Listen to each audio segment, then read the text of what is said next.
근래 교계에 굉장히 핫한 사건이 있었습니다. 남포교회 박영선 원로 목사님의 그 40억 관련 이야기 사건이었죠. 자세한 내용이 궁금하신 분은 직접 기사를 찾아보시면 될 것 같습니다. 많은 분들이 이 사건으로 박영선 목사님에게 실망감을 감추지 못하고 있는 것 같습니다. 물론 사정이 있을 수 있겠고 정확한 워딩이나 그 말을 할 때 분위기 또 뉘앙스를 알 수는 없겠지만 이제 기사의 내용만으로는 상당히 충격적이고 또 안타까웠습니다. 그래서 많은 대형교회 목사들이 초심을 잃고 말년에 아름답지 못했는데 똑같이 전철을 밟는 것 같다라고 그런 말을 하기도 합니다. 예전에 이런 기사를 본 적이 있습니다. 한 건설사 CEO의 기사였는데 그분은 매일 아침 산행을 한다는 내용이었습니다. 그분이 산행을 선택한 이유는 경연인으로서 초심을 지키기 위해서다라고 하더라고요.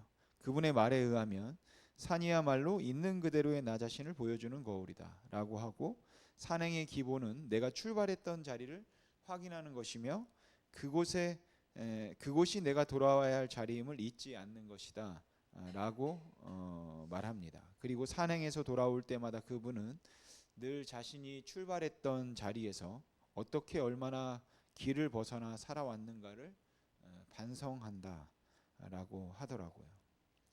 불가에서는 부처님의 가르침에 처음으로 귀의한 사람을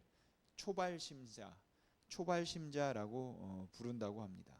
이런 분들이 처음 읽도록 하는 일종의 불교 공부 입문서가 있는데 그것을 가리켜서 초발심자 경문이라고 해요. 그래서 초심자들이 자신을 일깨우기 위해 경계하는 글이라는 뜻입니다. 그런데 이 책은 초심자를 위한 글이면서도 심지어 오랫동안 수행을 해온 승려들에게도 늘 다시 읽어야 할 책으로 추천된다고 합니다. 왜 그러냐면 초심을 잃지 않도록 하기 위해서 이제 그렇게 한다고 합니다. 이렇듯 우리들이 인생을 살아가면서 초심을 잃지 않는 것은 매우 중요하다라고 할 수 있죠. 저 자신도 항상 처음 목회자의 길을 가려 했던 초심을 잃지 않으려 애를 쓰고 있습니다. 대부분의 사람들은 초심을 잃어버린 순간 이제 변하게 됩니다. 그리고 본질에서 이탈하게 되고 헛된 생각에 사로잡히게 된다라는 것이죠. 그래서 항상 우리가 초심을 어떻게 유지할까, 잃지 않을까, 이것은 굉장히 중요한 것 같아요. 그리고 사도 바울이 갈라디아 교회를 향해 갈라디아서를 쓴 이유도 이제 바로 그것이라고 할 수 있죠. 너희들이 복음을 처음 받았을 때에 그 초심을 잃지 말아라. 왜냐하면 사도 바울은 갈라디아의 교회들을 개척하고 이 지역을 떠난 지 3년, 4년이 지난 시점에서 처음 복음을 받아들였던 갈라디아 여러 교회들과 성도들이 초심을 잃고 이제 갈등하고 있다라는 소식을 접했기 때문입니다. 그래서 우리는 오늘 초심을 잃어버린 갈라디아 교회를 통해서 건강한 성도, 또 건강한 교회의 모습을 우리가 한번 살펴보고자 합니다. 첫 번째, 건강한 성도, 건강한 교회는 복음의 본질에 충실한 교회입니다. 여러분, 갈라디아 교회는 바울과 바나바가 1차 선교 여행 때 세운 교회입니다.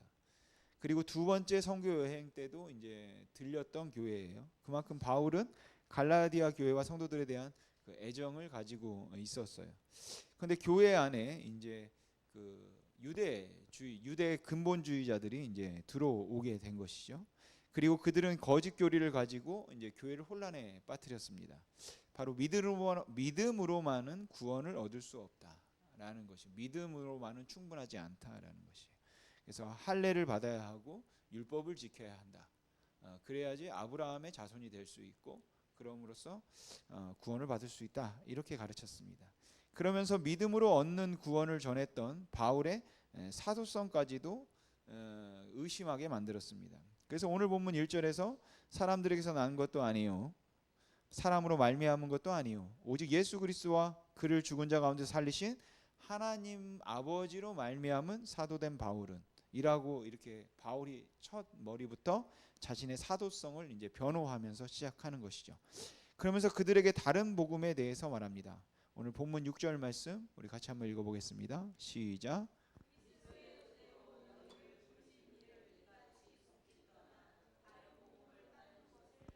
이상히 여기너라. 아멘. 여러분, 신앙의 변질은 바로 은혜를 떠나는 것입니다. 은혜를 망각하는 것이죠. 지난번 살펴봤던 만나 사건에서도 이스라엘 백성들이 왜 하나님을 원망하고 불평했습니까? 하나님의 은혜를, 하나님의 능력을 망각했기 때문인 거죠. 여러분, 우리가 구원받는 것은 전적으로 하나님의 은혜입니다. 나의 공로나 나의 능력과 나의 선행으로 되는 것이 아니라, 그렇다면 하나님 앞에 설 자는 아무도 없겠죠. 그래서 성경은 의인은 없나니 하나도 없다라고 말하고 있습니다. 여러분, 우리는 여전히 죄 가운데 우리가 살아가고 있죠. 그런데 하나님이 나를 긍휼히 여겨 주신 것이죠. 나의 죄와 허물을 예수 그리스도의 보혈을 통해서 감추어 주셨습니다. 그리고 이것이 은혜입니다. 원래 은혜라는 말은 값없이라는 뜻이죠. 그래서 우리 입장에서는 뭐 값을 치르지 않았다라고 할 수 있겠지만, 그러나 하나님께서는 가장 값비싼 대가를 지불하셨다라는 것이에요. 바로 예수 그리스도를 십자가에서 가장 비참한 방법으로 죽게 하셨기 때문입니다. 이에 대해서 성경은 이렇게 말씀합니다. 우리 에베소 2장 8절에서 9절 말씀 같이 한번 읽어보겠습니다. 시작. 너희는 그 은혜에 의하여 믿음으로 말미암아 구원을 받았으니 이것은 너희에게서 난 것이 아니요 하나님의 선물이라. 행위에서 난 것이 아니니 이는 누구든지 자랑하지 못하게 함이라. 아멘. 여러분, 우리는 감히 거룩하신 하나님 옆에 설 수 없는 그런 자들입니다. 근데 하나님의 무조건적인 은혜로 영원한 생명을 선물로 받았다라는 것이죠. 자격이 없지만 선물로. 원래 선물은 자격 없는 자에게 주는 건가요?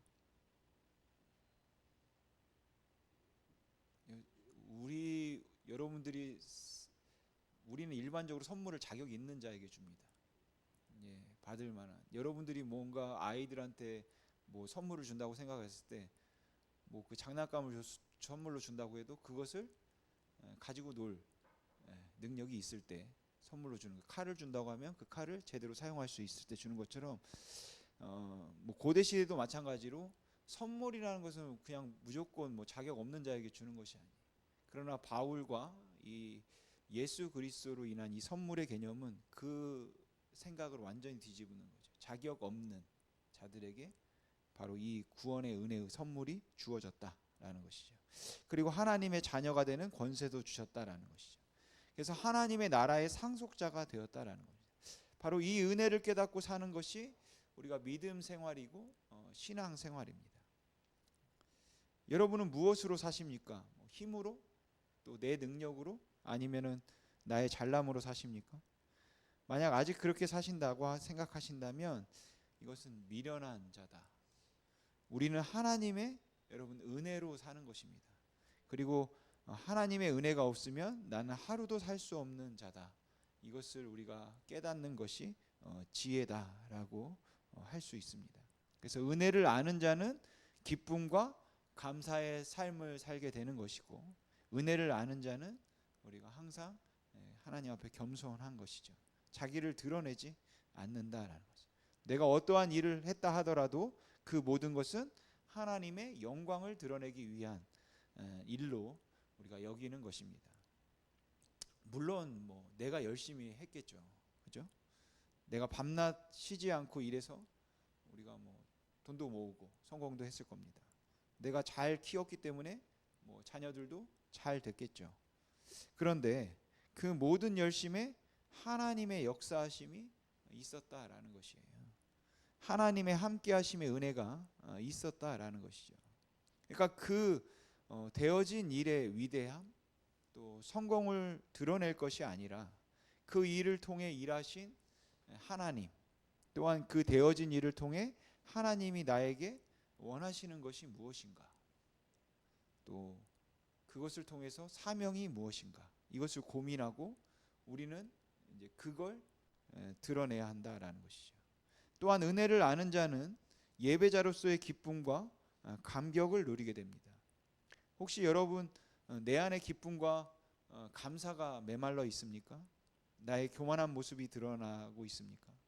아니면 예배의 감격과 여러분 기쁨이 사라졌습니까? 그렇다면 주님을 처음 만났던 여러분 그때의 감격을 회복하시기 바랍니다.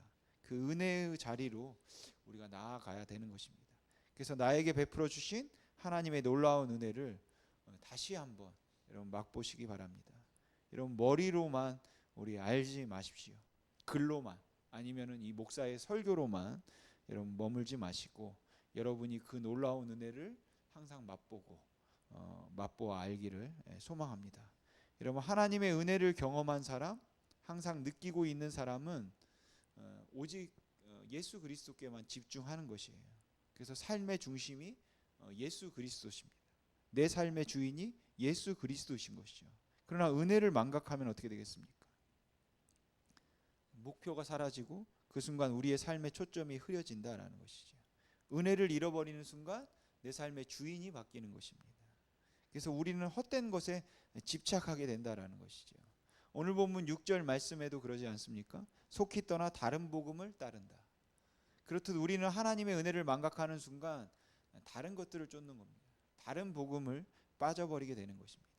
15세기 화가 레오나르도 다빈치가 42세 때 밀라노의 로드비치 공이 와서 예수님의 최후의 만찬 모습을 그려달라고 다빈치에게 요청했습니다. 그래서 다빈치는 혼심을 다해서 그림을 그렸습니다.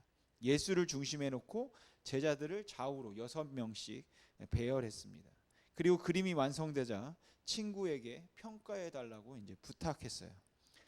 그 친구가 그림을 보더니 아주 감탄했습니다. 너무 훌륭하다고. 제자들은 예수님 좌우로 잘 배치됐고 정말 구도가 너무 잘 맞고 색감 너무 좋다 평가했습니다. 그러면서 무엇보다도 예수님 손에 든 은잔이 아주 아름답게 잘 표현되었다고 칭찬했습니다. 그 말을 듣는 순간 다빈치의 얼굴이 하얗게 변해버렸습니다. 그리고 붓으로 그림에 X자를 그어버렸다고 해요. 이에 놀란 친구가 왜 아깝게 그림을 망쳐놓냐라고 질문했습니다. 그러자 다빈치가 이 그림은 예수님이 중심이 되어야 하는데 중심이 은잔이 되어버렸으니까 실패작이네. 그래서 폐기 처분할 수밖에 없네라고 말했다고 합니다. 여러분 예수님을 삶의 중심에 모시고 사는 사람은 행복한 것입니다. 그리고 어떤 상황에도 자신감을 가지고 두려움 없이 살아갈 수 있다라는 것이죠. 그러나 예수님이 중심이 아니고 은잔이 중심이 되면 불행해지는 것입니다.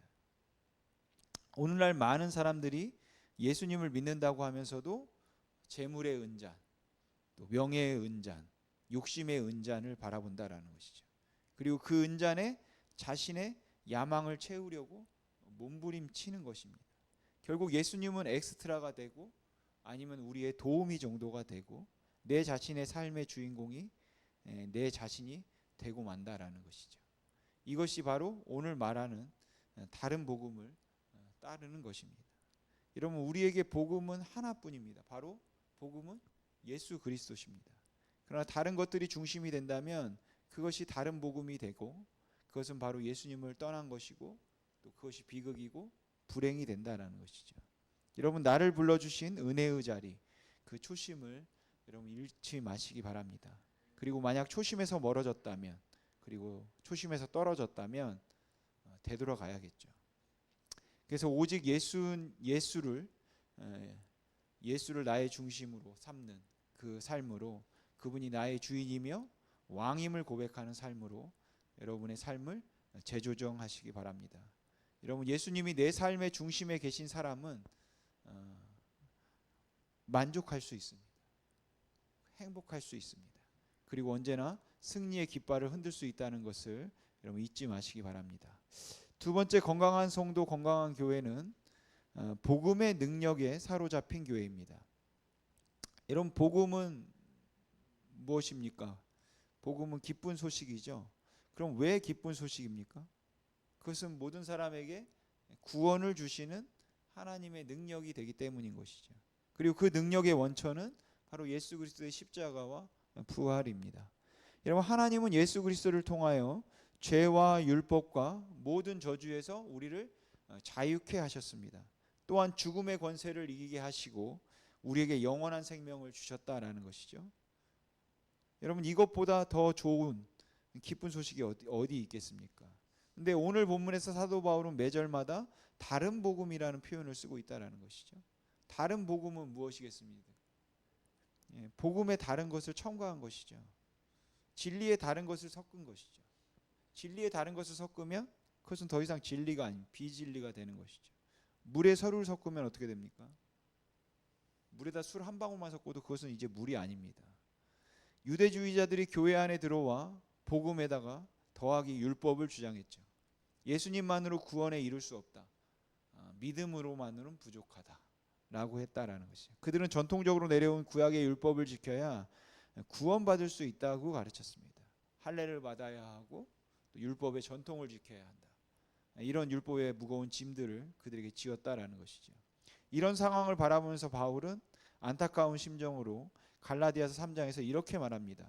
우리 갈라디아서 3장 1절에 3절 말씀 같이 읽어보겠습니다. 시작.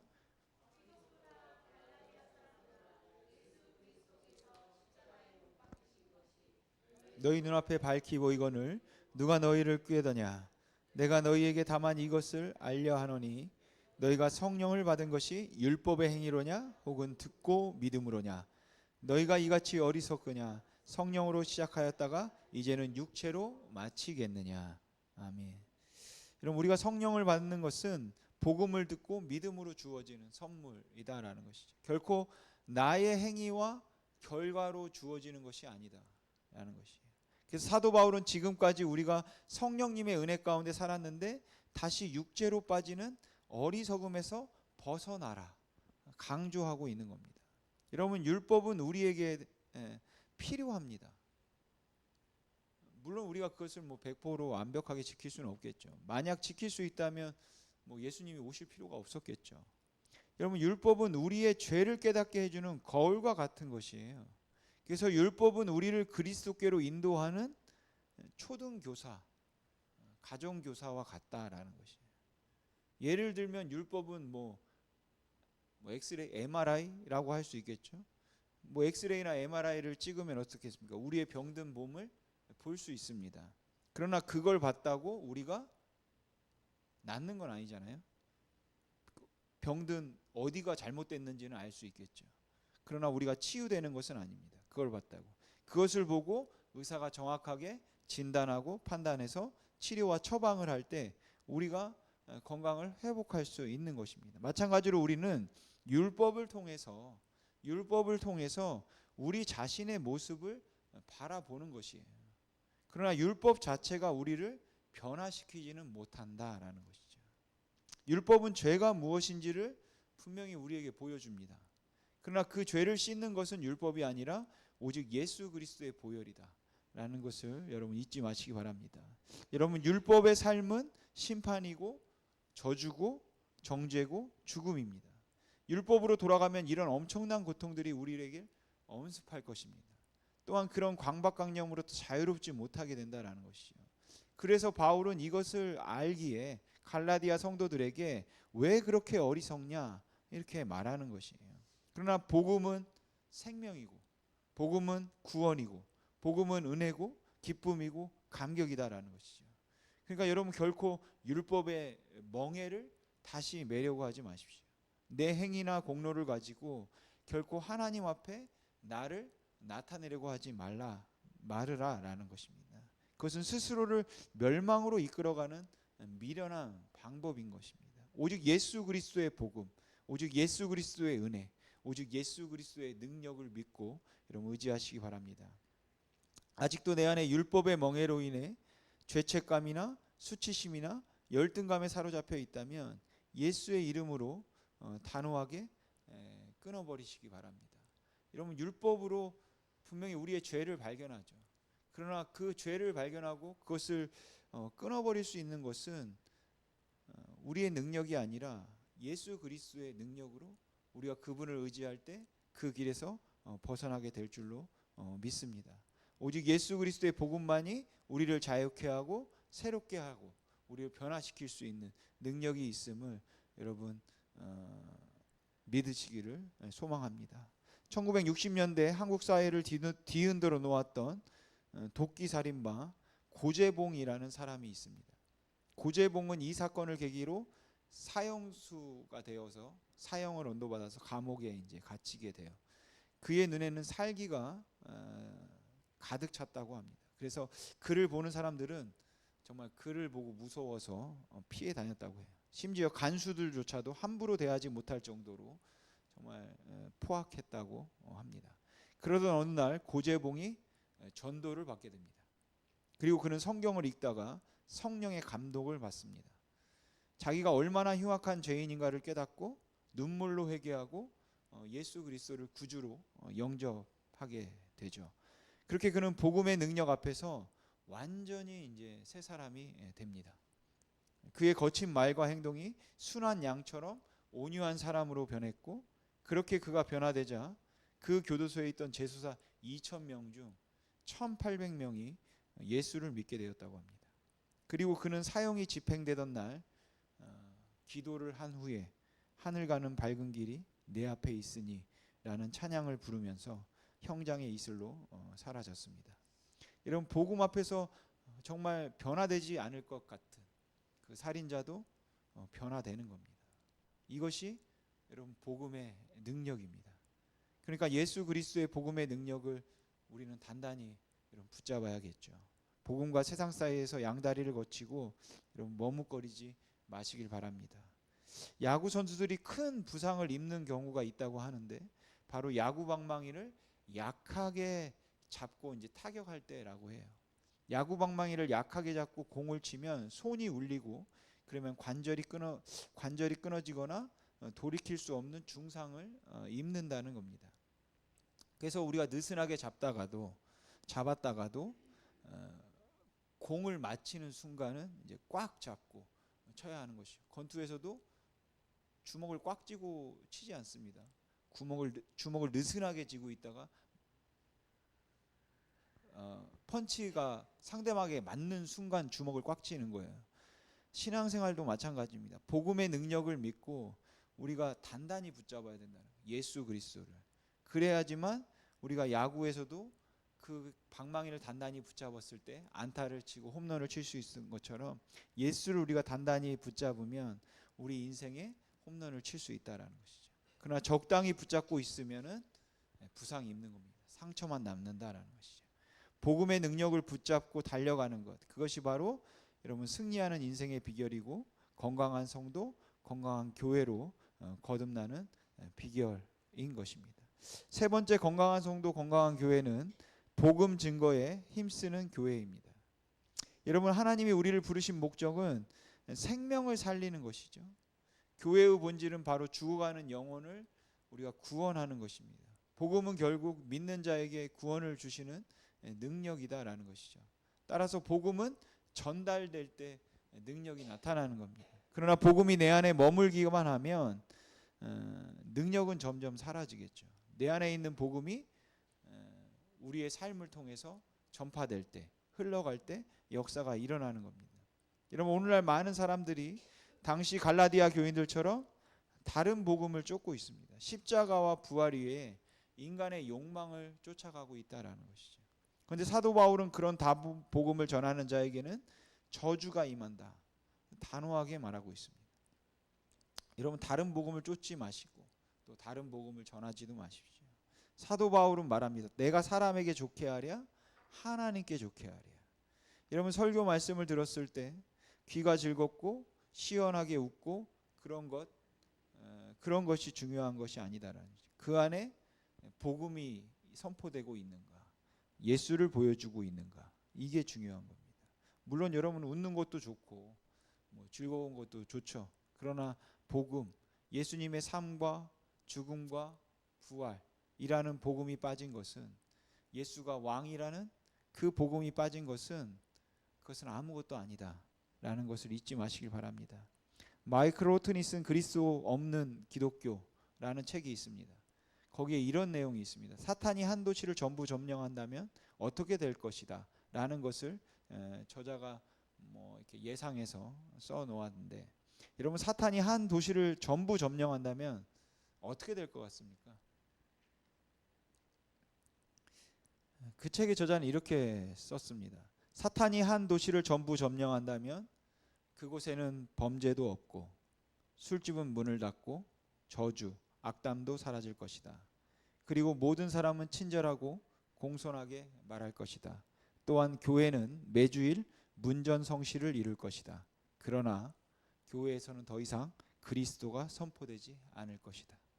여러분, 교회는 복음이 선포되고 그리스도가 선포되고 복음이 증거돼야 하고 복음을 또 증거해야 하는 것입니다. 더 이상 복음이 선포되지 않는다면 그곳은 뭐 그냥 더 이상 교회가 아닌 것이죠. 또한 우리의 복음 증거도 마찬가지입니다. 여러분, 우리가 뭐 선물도 좋고 뭐 빵도 좋고 우물을 파는 것도 다 좋죠. 그러나 그걸로 끝나면 안 된다는 것이죠. 복음이 빠진 선물, 복음이 빠진 빵, 복음이 빠진 우물이 무슨 소용이 있겠습니까? 우리 하나님은 복음 없는 우물을 통해서, 복음 없는 빵을 통해서 역사하지 않습니다. 이런 복음 증거의 능력도 다른 부수적인 것에 있는 것이 아니라 복음 자체에 있다. 복음 자체에 있다라는 것을 여러분 기억하시기 바랍니다. 우리는 오직 예수 그리스도 그 복음이면 여러분 충분한 겁니다. 우리가 세상을 보고 사람을 보면 실망할 뿐입니다. 오직 예수 안에 생명이 있고 오직 예수 안에 자유함이 있고 오직 예수 안에 진정한 만족이, 행복이 있다라는 것을 여러분 잊지 마시고 이 복음을 전하시기 바랍니다. 이것이 우리를 부르시고 또 힘이 있는 교회를 세운 목적이겠죠.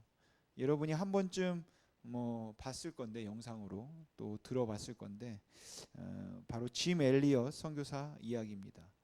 제가 말을 하는 것보다 영상으로 준비했는데, 짐 엘리엇은 휘튼 대학을 수석으로 졸업하고 남아메리카를 향한 하나님의 부르심을 느껴서 에콰도르 선교 사역으로 그의 갈 길을 이제 정하게 돼요. 그래서 그거에 대한 뭐 영화도 있죠. 창끝이라는. 그 영화에 나오는 내용을 이제 요약해서 영상으로 그 부분만 좀 편집한 것인데, 영상으로 우리가 한번 좀 살펴보겠습니다. 그러니까 에콰도르의 와우카 부족으로 이제 선교를 하러 떠나는 그 짐 엘리엇의 얘기입니다. 그 와다니족으로 영화에는 나오는 것 같아요. 근데 원래는 와우카 부족, 실제로는. 한번 보시겠습니다.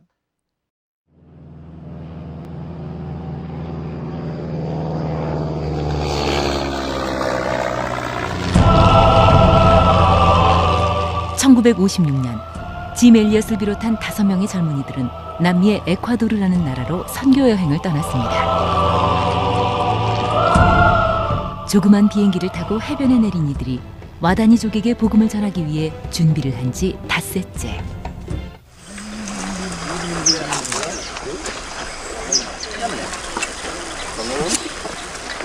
그러나 선교본부에서는 이들에게서 소식이 없자 그들을 찾기 위해 비행기를 보냈습니다.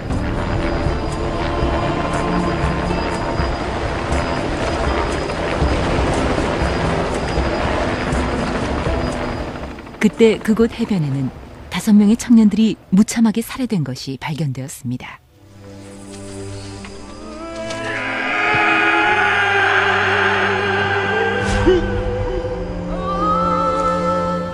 그러나 죽어있는 그들에게는 한 가지 이상한 점이 있었습니다.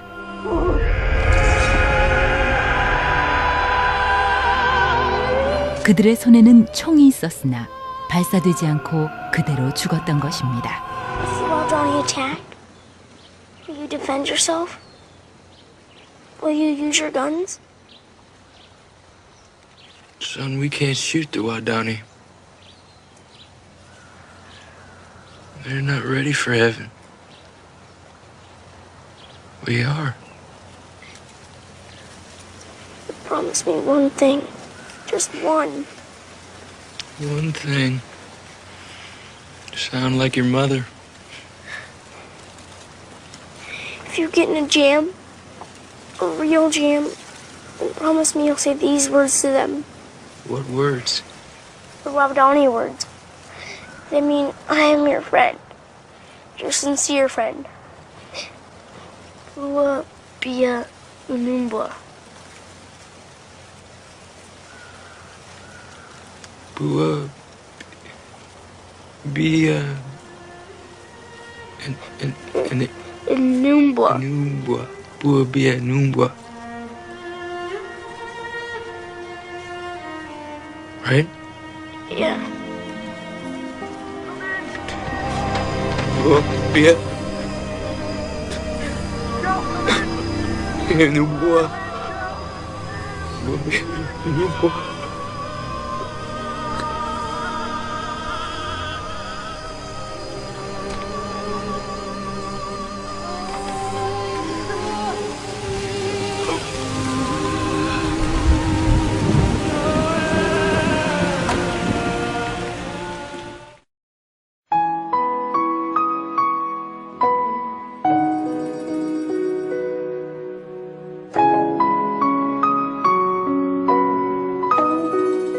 이후 라이프지와 타임지는 이 사실을 보도하며 분노했습니다.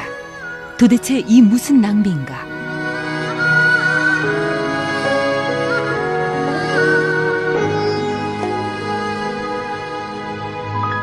한 기자가 짐 엘리엇의 아내에게 찾아가 인터뷰를 하면서 이런 말을 했을 때 그녀는 그 기자를 똑바로 쳐다보며 이렇게 말했습니다. 낭비라뇨. 남편은 어렸을 때부터 이 순간을 위해 준비했던 사람입니다. 그는 이제야 그 꿈을 이룬 것뿐입니다.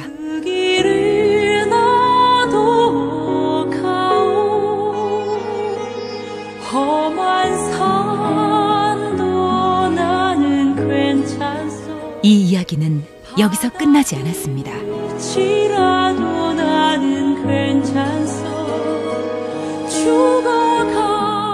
이 젊은이들의 아내 5명은 자신의 어린아이들을 부둥켜 안고 남편이 순교한 그 나라를 다시 찾아갑니다.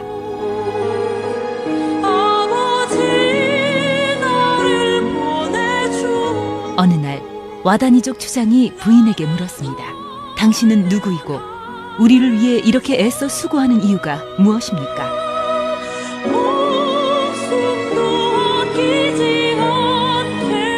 부인은 이렇게 대답했습니다. 나는 5년 전 당신들이 죽인 그 남자의 아내입니다. 그러나 우리가 여기 다시 오게 된 것은 바로 하나님의 사랑 때문입니다.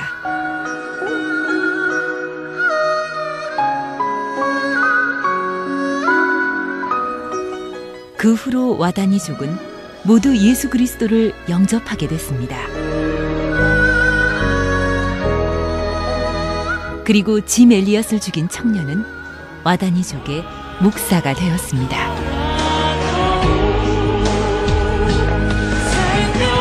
어느 날 짐 엘리엇이 다니던 위튼 대학교 기숙사에서 그의 일기가 발견됐는데 그 일기장의 한 구석에는 이런 글이 적혀 있었습니다.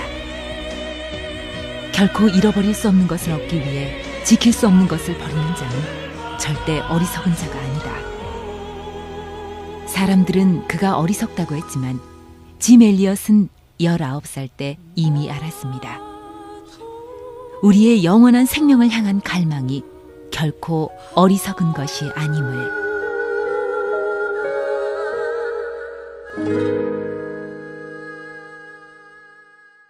짐 엘리엇 이야기 볼 때마다 눈물이 나는데 대단한 선교사님이고 또 부인도 대단한 것 같아요. 그래서 그 죽고 나서 당시 라이프지에는 10페이지에 달하는 기사를 다루면서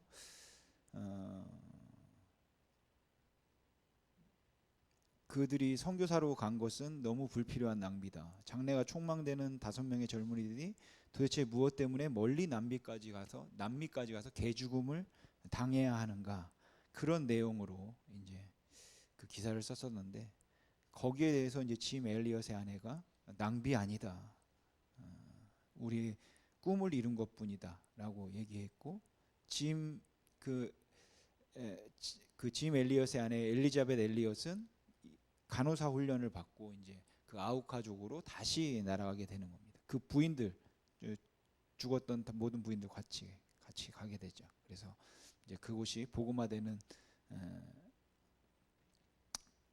놀라운 역사가 일어나게 되는데 그 뭐 짐 엘리엇을 죽인 사람뿐만 아니라 그 3명의 젊은이가 그 5명의 선교사를 살해할 때 가담했던 3명의 젊은이가 목회자가 되었고 또 그곳에 이제 교회가 세워지게 되었다라고 하죠. 여러분 이것이 복음의 증거고 복음의 능력입니다. 짐 엘리엇이 거기서 총을 쏘고 자신의 목숨을 부지해서 다음에 다시 기회가 있을 때 다시 와서 더 철저히 준비해서 복음을 전해야겠다고 생각했다면 아마 그 부족이 복음화되는 역사는 일어나지 않았을 겁니다. 그가 예수님이 가신 그 길을 갔기 때문에 그 모든 것이 가능했다라는 것이죠. 주님의 죽으심으로 나타났던 복음이 짐 엘리엇 선교사의 죽음으로 또 그 복음의 능력이 나타난 것입니다. 짐 엘리엇 선교사는 자신의 일기장에 이렇게 말했다고 하죠. 영원한 것을 얻기 위해 영원하지 않는 것을 버리는 자는 바보가 아니다. 여러분 우리가 선교한다는 것, 또 복음을 전한다는 것은 생명을 걸고 가는 겁니다. 피 흘림의 결단과 노력을 통해서 그 많은 선교사님을 통해서 또 하나님의 나라가 지금도 확장되고 있다라는 것이죠. 사랑하는 성도 여러분, 오늘 우리에게 주신 건강과 좋은 환경을 후회하는 인생으로 여러분 만들지 마시기 바랍니다. 주어진 삶 속에서 최선을 다해서 주님을 바라보고 여러분 나아가십시오. 내가 주님을 처음 만났을 때의 기쁨과 감격, 그 초심을 여러분 잃지 마시기 바랍니다. 늘 처음처럼 주님의 은혜를 기억하며 여러분 복음의 본질을 붙잡으시고 복음의 능력을 여러분 회복하십시오. 그리고 복음을 우리 모두가 증거했으면 좋겠습니다. 이것이 바로 건강한 성도, 건강한 교회로 우리가 세워져 가는 비결일 줄 믿습니다. 저희 심이 있는 교회도 현실에 안주하지 않고 더 힘차게 독수리가 날개쳐 올라가듯 하나님 나라의 비전을 품고 날아올라서 이 지역사회에 복음으로 희망을 주고 또 나아가 온 세계에 복음의 희망을 주는 교회가 되기를 소망합니다. 바라기는 우리 심이 있는 교회와 성도님들 모두가 건강한 성도, 또 건강한 교회로 거듭나기를 바라고, 그래서 날마다 사도행전의 비전을 새롭게 써내려가는, 사도행전의 29장을 써내가는 주님이 이 땅에 세우시기를 원하셨던 바로 그 교회의 본질을 회복하고 또 지켜나갈 수 있기를 주님의 이름으로 소망합니다. 기도하겠습니다.